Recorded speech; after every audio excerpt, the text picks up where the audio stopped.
Si devant ton frère que tu vois, tu ne peux pas lui demander pardon. C'est Dieu que tu ne vois pas, tu as demandé pardon. Ton pardon n'est pas sincère. C'est pourquoi la prière du Notre Père, j'ai dit aux gens, ne récitez pas. Parce que c'est dangereux. C'est un modèle de prière. Mais la récitation de cette prière, c'est dangereux. Le verset 13 dit, pardonne-nous nos offenses, comme nous pardonnons à ceux qui nous ont offensés. Toi, tu as pardonné à qui? Au moment où tu es en train de parler, là, est-ce que tu pardonnes à quelqu'un?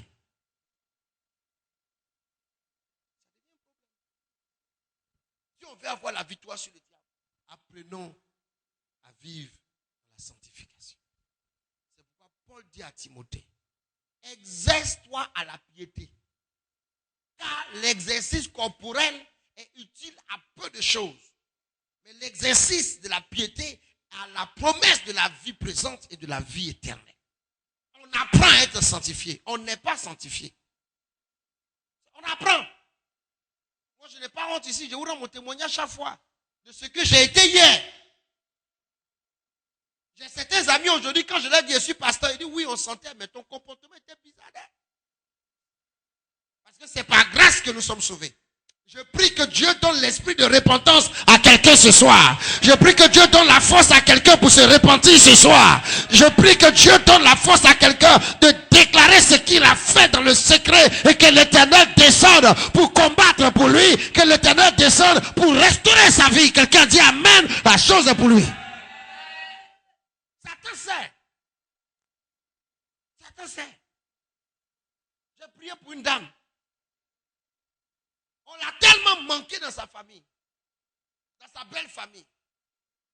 Toutes les prières qu'on faisait pour la dame, ça ne marchait pas. On prie, mais ça ne change pas. La femme tombe, elle se lève, elle tombe, elle se lève. Elle a un problème de stérilité. Mais elle tombe, elle se lève. Un jour, on s'est assis avec elle. Ah, tante. Elle veut le dire, pleure, ses larmes coulent. Le diable sait que si tu te repens, que tu décides d'abandonner ce que tu faisais de négatif, le Seigneur sera de ton côté et lui, il va être vaincu. Tu auras la victoire dans le combat. C'est pourquoi pour la victoire, il dit en Ésaïe chapitre 1, verset 18, venez donc et plaidons. Venez donc et plaidons. Si vos péchés sont noirs, je les rendrai blancs. S'ils sont rouges, je les rendrai blancs. Pourquoi? Parce qu'il faut que vous soyez sanctifiés pour avoir la victoire sur vos ennemis. Quand vous commencez par être différent de votre ennemi, vous avez la victoire sur lui. Mais si le diable est sale et nous sommes sales, que Dieu soit de notre côté par notre repentance. C'est pourquoi après la Pentecôte, est-ce que je parle à une église? Après la Pentecôte, lorsque Pierre a lancé, Pierre et Jean ont accordé par la puissance de la parole la guérison aux paralytiques en Actes chapitre 3. Et cet homme boiteux de naissance, guéri, était accroché à Pierre et Jean. Pierre va dire, mais pourquoi vous nous regardez comme nous avons fait quelque chose d'extraordinaire? C'est le nom de Jésus-Christ que vous avez crucifié qui a rendu cet homme en bon état. Donc, repentez-vous. Si vous voulez être aussi dans la gloire, comme cet homme est devenu dans la gloire, si vous voulez avoir la victoire sur vos infimités, si vous voulez avoir la victoire sur ce qui vous paralyse, si vous voulez avoir la victoire sur ce qui vous bloque, si vous voulez avoir la victoire sur ce qui vous a fermé, si vous voulez avoir la victoire sur la pauvreté, si vous voulez avoir la victoire sur le célibat, si vous voulez avoir la victoire sur la malédiction, si vous voulez avoir la victoire sur la pauvreté, les misères et toutes ces choses, repentez-vous, repentez-vous, repentez-vous, repentez-vous, repentons-nous mes amis, repentons-nous et convertissons-nous. Si nous voulons une victoire quelconque, ça commence par là. Vous l'avez vu, il est guéri. Mais c'est le nom de Jésus-Christ qui a fait ça. Si nous voulons donc la victoire, apprenons. Il dit, repentez-vous. Et que vos péchés soient effacés. Le Seigneur n'en est pas le péché de celui qui ne se repent pas. Parce que c'est celui qui avoue ses transgressions et qui les délaisse qui obtient la miséricorde de l'Éternel.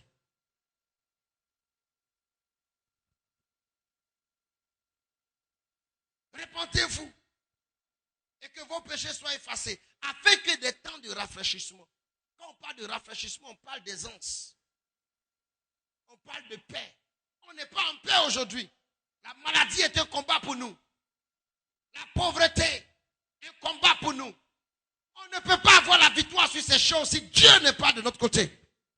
Parce que Romain a dit, en Romains 8, verset 31, il a dit, si donc Dieu est pour nous, qui sera contre nous?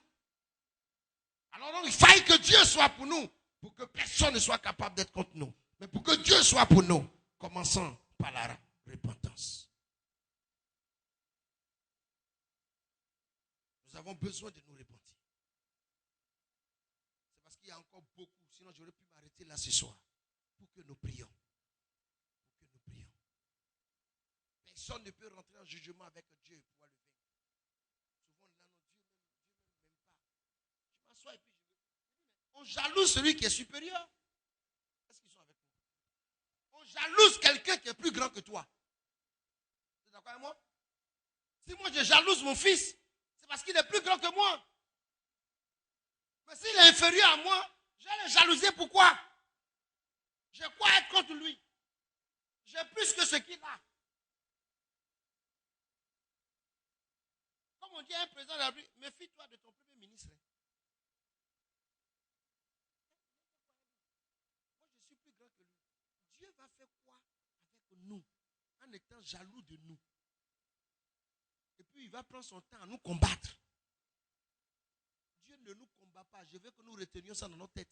Dieu ne nous a jamais combattus. C'est nous qui nous combattons nous-mêmes. C'est nous qui donnons accès. La deuxième chose, pour que nous allions, parce que j'ai trouvé qu'il y a 9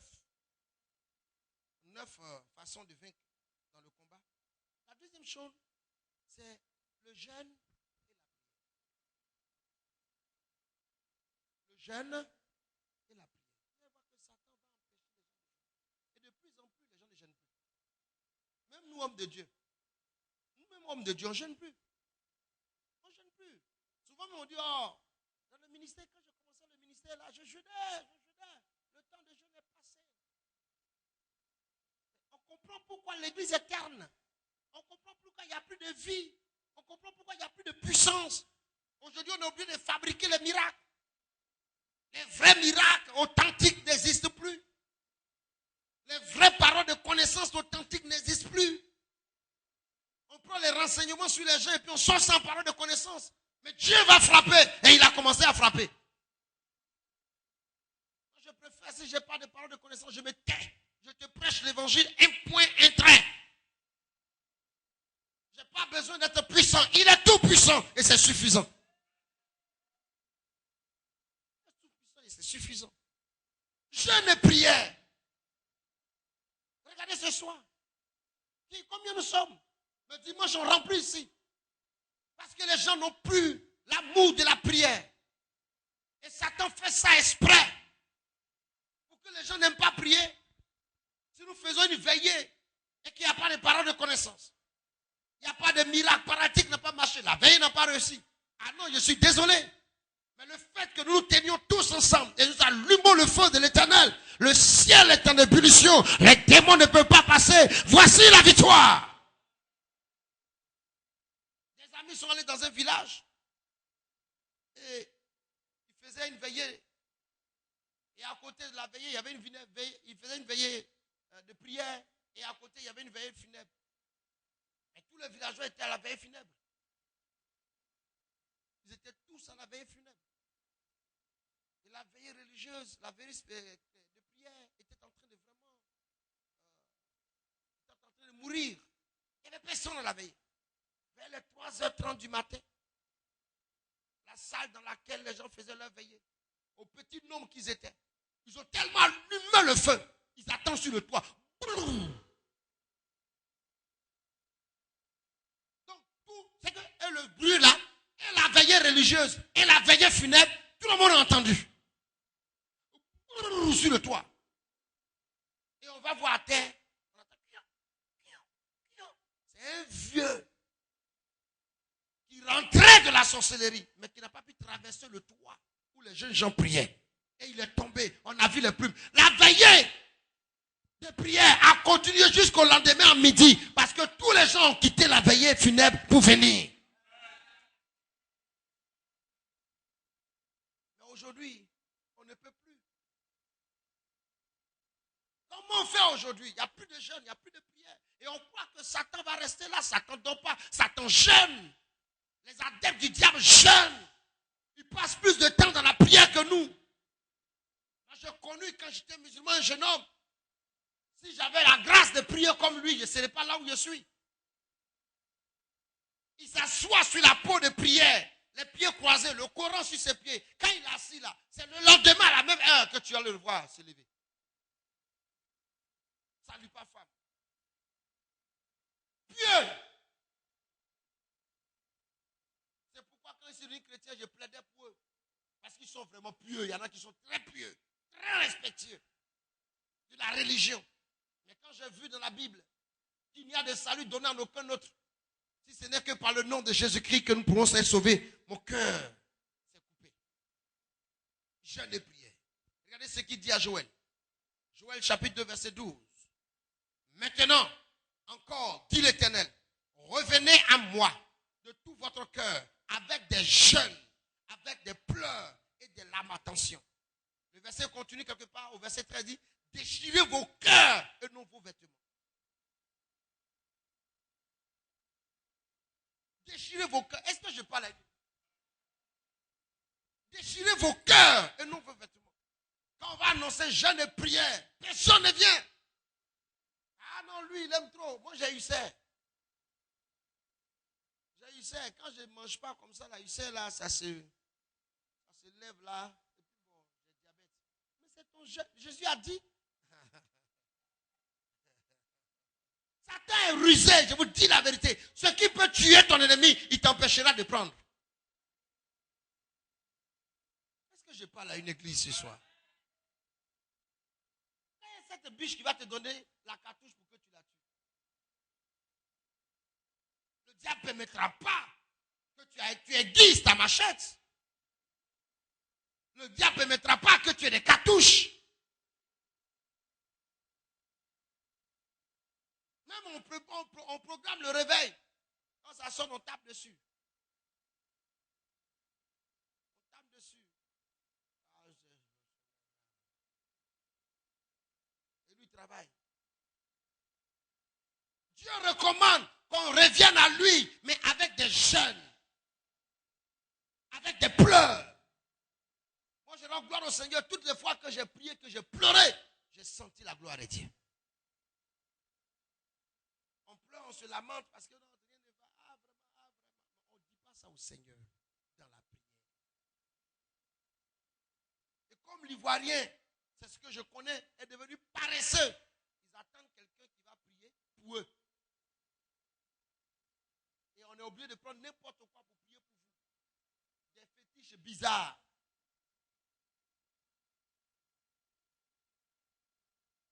Un homme est allé à Yamoussoukro et il a donné une huile spéciale à des gens. Les gens achetaient les huiles.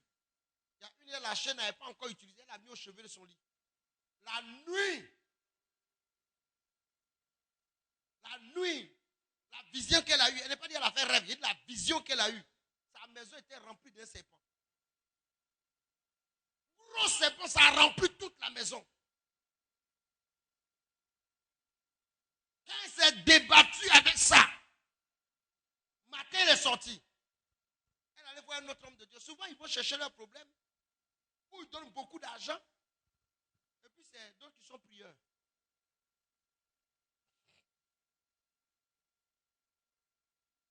Jeûne et prière. Jésus lui-même a dit, il y a des démons qui ne sortent que par le jeûne et la prière.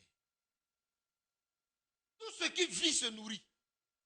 Et tout ce qui ne trouve pas de l'alimentation meurt. Il y a des démons simplement par le jeûne et la prière, ils s'en vont. Tout nous empêche de jeûner. Tout nous empêche de jeûner. Le jour que tu décides de jeûner ta maison, c'est là qu'il permet qu'on fasse les meilleurs plats.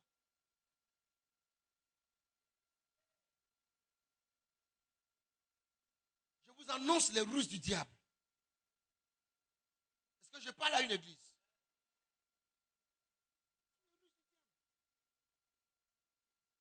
en train de gêner à quelqu'un, il raconte sa maigrie. Il y a quelqu'un qui a gêné, il est mort. Les intestins vont se coller. C'est fini, tu descends. C'est le jeûne et la prière. Apprenons à jeûner. Regardez ce que Daniel a fait. Daniel 10, verset 12 à 14. Daniel a découvert dans les livres ce qui devait arriver à Israël. Et combien de temps la prophétie de Jérémie avait déclaré comme douleur sur la vie d'Israël. Daniel a commencé à jeûner. Et quand on lisait Daniel chapitre 10, verset 12 à 14, l'ange qui est venu en Daniel chapitre 9 pour expliquer les choses à Daniel, il va dire à Daniel, il me dit, Daniel, ne crains rien. Car dès le premier jour où tu as eu à cœur de comprendre et de t'humilier devant ton Dieu, tes paroles ont été entendues. Tellement Dieu est prêt à nous écouter. Quand on prie, Dieu entend. Mais entre Dieu et nous, il y a quelqu'un qui l'envoie. Un bon responsable, quand tu lui fais une demande, il envoie quelqu'un. Ce quelqu'un-là n'est pas celui qui l'a envoyé. Tes paroles ont été entendues. Et c'est à cause de tes paroles que je viens. Le chef du royaume de Perse m'a résisté 21 jours. Mais voici, Michael, l'un des principaux chefs, est venu à mon secours. Et je suis demeuré là auprès des rois de Perse. Je viens maintenant pour te faire connaître ce qui doit arriver à ton peuple dans la suite des temps. Car la vision concerne encore ces temps-là. Il faut qu'on persévère dans la prière. Daniel a su ces choses, il s'est mis à genoux. Le jour, l'ange dit, le jour où tu t'es mis à genoux, Dieu a entendu ta requête. Je proclame que Dieu entend la requête de quelqu'un cette nuit. Je proclame que Dieu entend la prière de quelqu'un cette nuit. J'annonce que Dieu entend la prière de quelqu'un cette nuit. Notre intercession dépend de notre importance. C'est pourquoi il est écrit, celui qui détourne ses oreilles de la loi, sa prière même est une abomination. Aujourd'hui, Satan encourage des gens qui vivent mal et qui ont un semblant d'exaucement. Sachez que le diable aussi exauce. Parce qu'il a dit ça à Jésus. Il dit, si tu te prosternes et que tu m'adores, je te donnerai ces royaumes et leur gloire. Le diable aussi exauce. Mais il exauce pour l'enfer. Dieu nous aime, mais le diable ne nous aime pas. Or, il se trouve que Dieu n'est pas au deuxième ciel. Est-ce que je peux ouvrir cette parenthèse? Dieu n'est pas au deuxième ciel. Dieu est au troisième ciel. Il est au-dessus des cieux des cieux. Quand on dit des cieux, ça veut dire qu'il y a plusieurs cieux. Notre terre est un ciel, ce que vous ne savez pas. La terre est un ciel. Il y a un deuxième ciel, qui est le règne, n'est-ce pas, du diable et de ses démons. Quand on dit la terre, le ciel, qu'on appelle ça, le diable a été précipité à terre. Là. Ce n'est pas forcément parce qu'il est sur la terre, parce qu'on a l'impression que le diable est dans l'eau. C'est pas un moment où il descend. Mais il est dans le ciel, parce que le diable va avoir aussi un trône au-dessus du trône des hommes. Nous sommes sur notre trône. C'est parce que la Bible dit, c'est pourquoi la Bible dit, Dieu a fait les cieux pour Dieu lui-même, mais la terre pour l'homme. Or, l'homme est un Dieu. Nous sommes sur notre trône. Mais le diable s'est fait un trône entre celui de Dieu et nous. Parce que ce qu'il ne voulait pas, c'est ce que le psalmiste a dit en Somme 8. Il dit, qui est l'homme? Car tu l'as fait de peu inférieur à toi. Satan ne veut pas entendre cette phrase. Que nous sommes de peu inférieurs à Dieu. Il ne veut pas entendre. Parce que c'est lui qui était pratiquement égal à Dieu. Mais aujourd'hui, nous sommes de peu inférieurs à Dieu. Quand on dit quelque chose un peu, il n'y a rien entre Dieu et nous.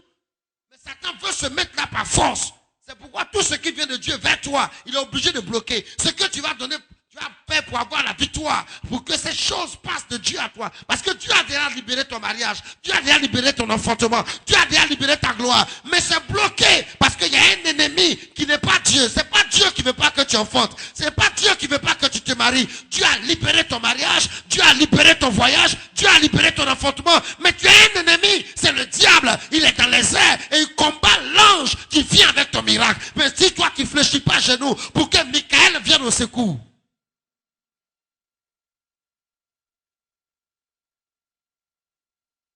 Ce sont les genoux de Daniel qui ont précipité Michael. Parce que, écoutez-moi bien, quand on envoie quelqu'un, on n'a plus ses nouvelles.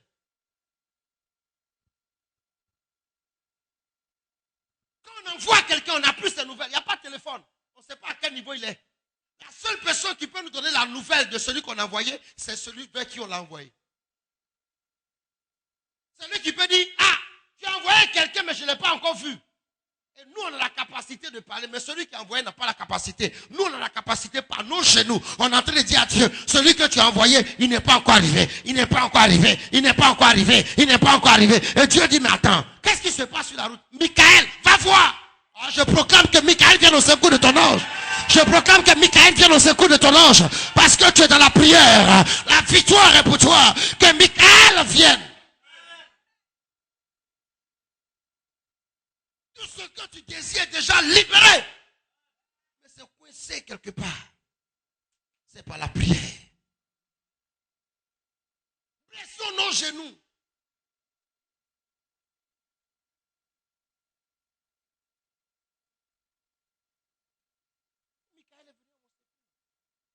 Michael a vaincu les rois de Perse. Il les a vaincus. Lui seul, il les a vaincus. Et je me suis reposé là. Tous les anges n'ont pas la même force. Tu ne sais pas quelle est la nature de ton ange, mais tu ne donnes pas de l'aide. Je vais m'arrêter là ce soir. Demain, nous parlerons de la foi. Nous parlerons, après la foi, nous allons toucher des grands points. C'est parce qu'il se fait tard. Sinon, j'allais parler aussi de la foi. Et après, nous allons parler du sang de Jésus. Après le sang de Jésus, nous allons parler de la puissance du nom de Jésus. La puissance du nom de Jésus. Je vais vous enseigner ça. Après la puissance du nom de Jésus, nous allons parler de la puissance de la connaissance de la parole. Le chrétien qui ne lit pas la Bible, on le trompe et le diable a la victoire sur lui. Et après la puissance de la parole, vous voyez qu'il y a beaucoup de choses pour avoir la victoire. Après la puissance de la parole, il y a la connaissance de nos droits. Qui tu es, ton identité. Ça compte pour que tu aies la victoire dans le combat. Si tu ne sais pas qui tu es, tu ne peux pas avoir de victoire. Et après cela, nous allons voir la valeur du sang du trône. Le sang. Je ne parle pas du sang de Jésus, je parle du sang du trône. Voici des éléments pour nous donner la victoire. Alléluia. Est-ce que quelqu'un est béni ce soir? Est-ce que quelqu'un est béni cette nuit?